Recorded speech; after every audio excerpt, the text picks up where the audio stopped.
Great, yeah. Today we're going to talk about how to make an amazing breakfast, especially if you're on a vegan diet. You don't want to have anything with eggs or meat or bacon. You know, that's just a bad idea. You want good protein, healthy protein from fruit and seeds.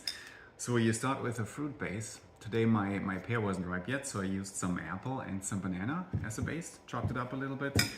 Then you just add some oats. You can use the cut oats, the instant ones, but I also like the whole ones. They're a little bit more chewy, and if it's too chewy for you, you can just let it sit in the milk for a little bit before digging in. After that, I like to add a bit of protein powder. Any vegan protein powder would really work here, but I like the skinny protein from Your Super. Has a good mix. There's some pea protein in there and some other good things, and also daily greens are a good idea. Wheatgrass, barley grass, moringa, other things that I can't pronounce, but healthy.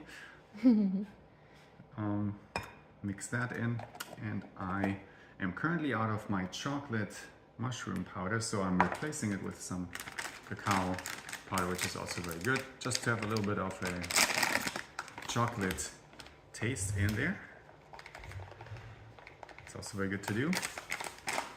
And then I add some muesli, which I learned in Germany. This is what a lot of people in Germany have for breakfast. It's basically a mixture of oats and some dried fruit and some other kinds of seeds. So you have more of a variety of cereal in there, but all healthy, no sugar added, other than the natural sugar from the fruit. Some chia seeds are also great. And things that are not currently shown on the screen that I'm gonna add after this are some frozen blueberries. Very important because it makes it taste more like a dessert, like a blueberry pancake kind of a thing. And I also add coconut water and almond milk, and then the amazing breakfast is complete.